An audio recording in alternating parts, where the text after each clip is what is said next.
Assalamualaikum warahmatullahi wabarakatuh. Perkenalkan, saya Surya Dinata Putra, NPM 1901201080. Nah, di sini saya akan menjelaskan tentang materi pasar modal yang diberikan oleh Bapak Rega. Yang pertama yaitu definisi pasar modal. Apa sih pasar modal itu? Nah, menurut Undang-Undang Republik Indonesia Nomor 8 Tahun 1995 tentang pasar modal. Pasar modal ialah kegiatan yang bersangkutan dengan penawaran umum dan perdagangan efek. Nah, perusahaan publik yang berkaitan dengan efek yang diterbitkannya, serta lembaga dan profesi yang berkaitan dengan efek.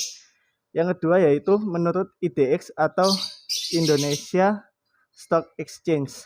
Nah, pasar modal adalah sarana bertemunya perusahaan maupun institusi lain, misalnya pemerintahan, yang membutuhkan dana dari masyarakat untuk pengembangan usaha, ekspansi, penanaman modal, penambahan modal kerja, dan lain-lain, dengan masyarakat yang hendak menginvestasikan dana mereka.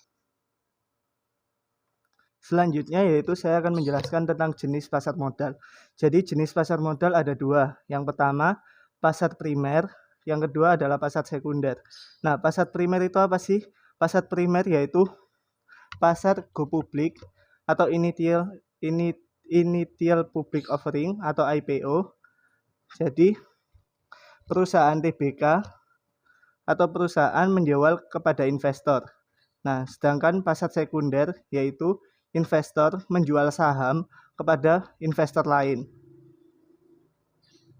Selanjutnya yaitu Jakarta Automated Trading System atau JATS. Nah, ini merupakan sejarah awal daripada pasar modal. Yang pertama, pada awalnya transaksi pasar modal dilakukan secara manual. Lalu jumlah emiten yang meningkat, cara manual tidak efektif lagi. Maka diberlakukan JATS mulai diterapkan pada Mei 1995. Implementasi JATS diharap dapat menunjang volume transaksi efek yang semakin besar. Yang kedua yaitu aliran informasi cepat dan transparan dapat diakses secara real time. Selanjutnya ada beberapa manfaat pasar modal. Yang pertama yaitu sebagai sumber pembiayaan perusahaan. Yang kedua yaitu penyebar kepemilikan perusahaan. Yang ketiga adalah sarana investasi bagi masyarakat. Dan yang terakhir adalah transparansi dan profesionalisme. Selanjutnya yaitu produk daripada pasar modal. Ada produk pasar modal terdiri dari 4. Yang pertama yaitu saham, yang kedua obligasi, yang ketiga reksadana, dan yang terakhir adalah derivatif. Nah, saham tersendiri itu merupakan bukti kepemilikan seseorang atau suatu badan atas suatu perusahaan sebagai klaim terhadap penghasilan dan kekayaan perusahaan tersebut. Sedangkan obligasi berarti surat utang jangka menengah sampai jangka panjang yang dapat dipindah tangankan, yang berisi janji dari pihak yang menerbitkan untuk membayar imbalan berupa sebuah bunga pada periode tertentu dan melunasi pokok utang pada waktu yang telah ditentukan kepada pihak pembeli obligasi tersebut. Sedangkan reksadana tersendiri yaitu wadah yang dipergunakan untuk menghimpun sebuah dana dari masyarakat pemodal untuk selanjutnya diinvestasikan dalam portofolio efek oleh manajer investasi. Dan yang terakhir adalah derivatif, merupakan sebuah kontrak atau perjanjian yang nilai atau peluang keuntungannya terkait dengan kinerja aset lain. Aset lain disebut sebagai underlying asset. Selanjutnya yaitu keuntungan daripada saham. Keuntungan saham tersendiri ada dua. Yang pertama adalah dividen.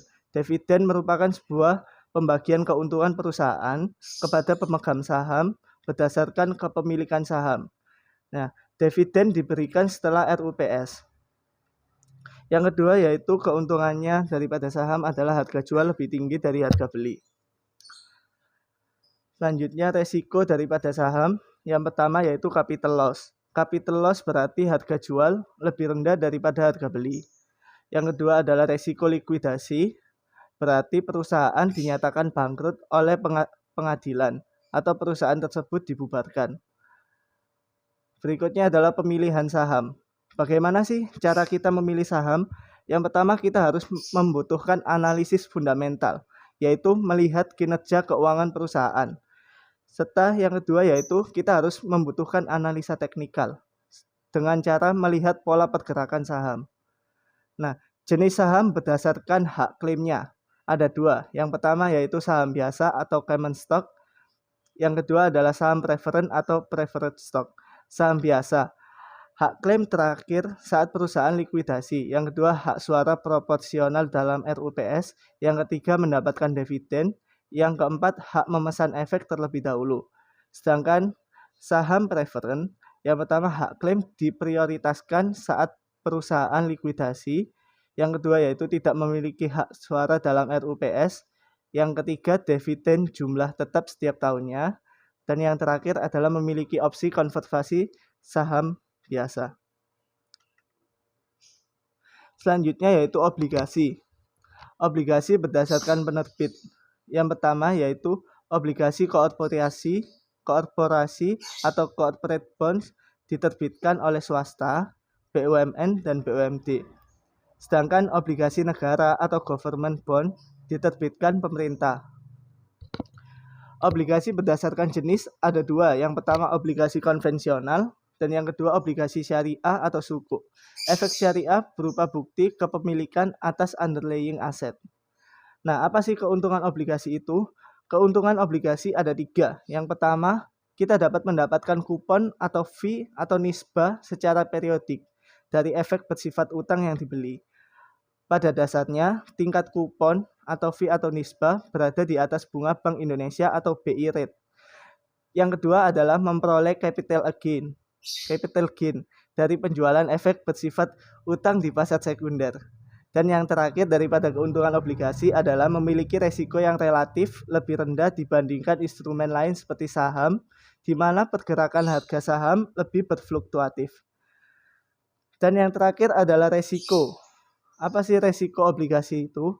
Resiko obligasi ketika penerbit obligasi gagal membayar atau tidak bisa memberikan pokok dan bunga tepat waktu sesuai jatuh tempo.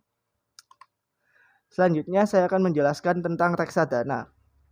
Nah, jenis reksadana ada 4. Yang pertama reksadana pasar uang, itu berarti investasi pada efek bersifat utang dengan jatuh tempo kurang dari 1 tahun. Yang kedua adalah reksadana pendapatan tetap atau fixed income fund, yang berarti investasi minimal 80% berbentuk obligasi. Yang ketiga adalah reksadana saham atau equity fund, investasi minimal 80% berbentuk saham. Dan yang terakhir adalah reksadana campuran atau discretionary fund, campuran efek yang bersifat ekuitas, utang, dan instrumen pasar uang. Adapun unit penyerta atau UP, itu rumusnya adalah UP sama dengan dana investasi dikurangi fee dibagi dengan NAB. Seperti ilustrasi berikut. Sama dengan 5 juta. NAB-nya 2.500, fee-nya sama dengan 0. Nah, jadi UP-nya, unit penyertaan, sama dengan 5 juta dikurangi 0 dibagi dengan 2.500. Hasilnya yaitu 2.000. Fun fact sheet dalam reksadana berarti ringkasan laporan produk reksadana yang berisikan informasi kinerja produk, jumlah dana yang dikelola, portofolio, dan lain-lain.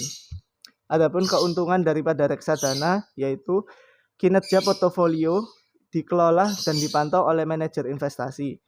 Yang kedua adalah efisiensi waktu. Jadi kita dapat mengefisiensi waktu kita ketika kita berinvestasi kepada reksadana.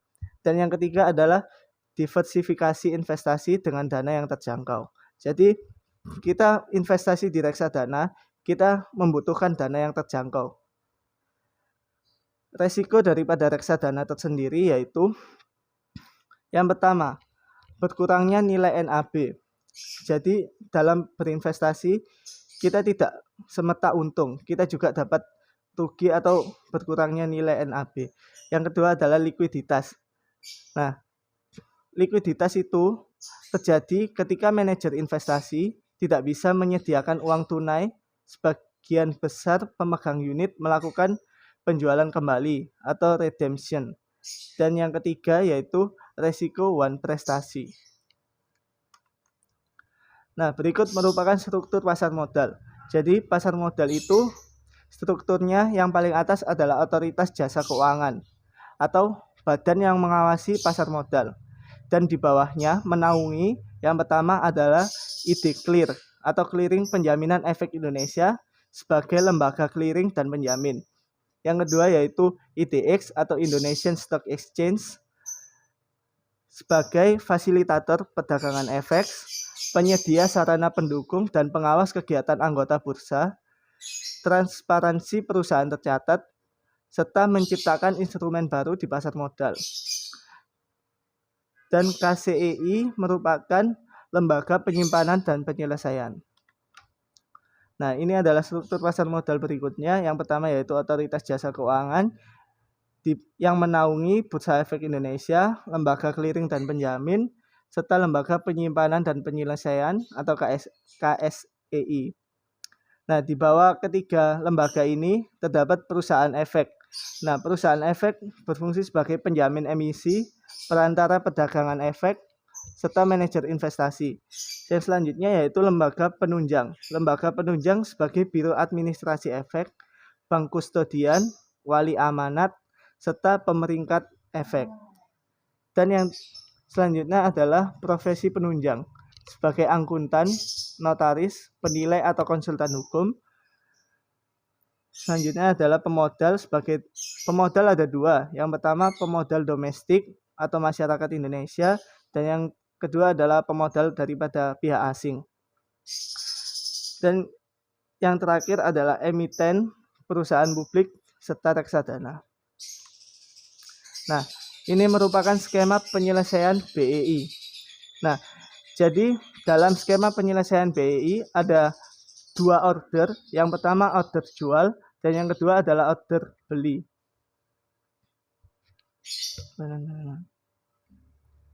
Berikut ini merupakan skema penyelesaian daripada BEI. Siklus penyelesaian bursa T+2 merupakan penyelesaian bagaimana penyerahan efek oleh pihak penjual dan penyerahan dana oleh pihak pembeli dilakukan pada hari bursa kedua setelah terjadinya transaksi bursa. Jadi di sini saya akan menjelaskan sedikit tentang bagaimana skema penyelesaian BEI. Yang pertama adalah skema terima dana dan yang kedua adalah terima efek. Ketika skema terima dana, nasabah melakukan order jual terhadap anggota bursa A. Lalu anggota bursa A melakukan order jual kepada IDX dan melakukan serah efek kepada KPEI atau KSEI. Setelah IDX memproses transaksi, maka proses selesai dan nasabah menerima dana. Selanjutnya adalah terima efek.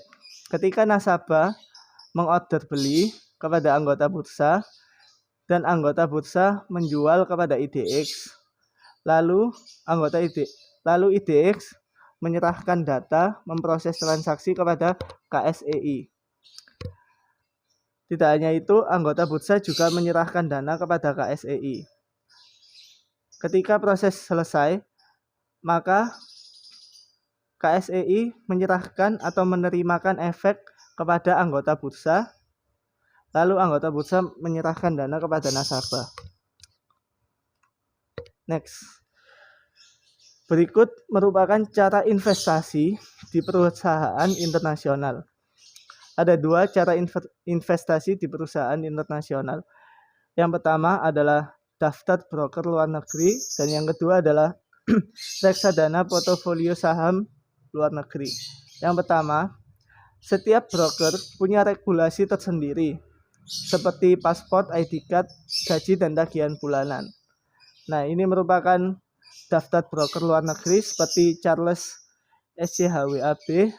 Nah, ini kita bisa membeli saham investasi di broker ini dengan top up minimal 25.000 US dollar.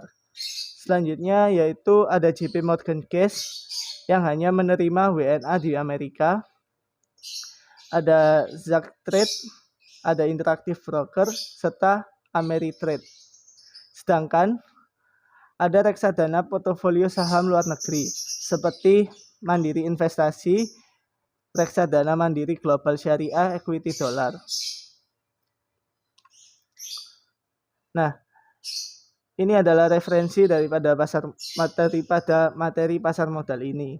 Yang pertama adalah web daripada Indonesian Stock Exchange, yaitu www.idx.co.id.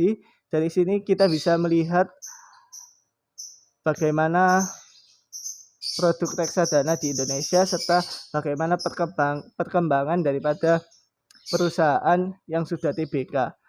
Nah, dan ada Undang-Undang Republik Indonesia yang mengatur segala sesuatu tentang perundang-undangan tentang pasar modal. Dan yang ketiga adalah ada ID-Clear atau Clearing Penjaminan Efek Indonesia dan KSEI atau Indonesian Central Securities Depository. Sekian presentasi dari saya, kurang lebihnya saya mohon maaf. Terima kasih. Wassalamualaikum warahmatullahi wabarakatuh.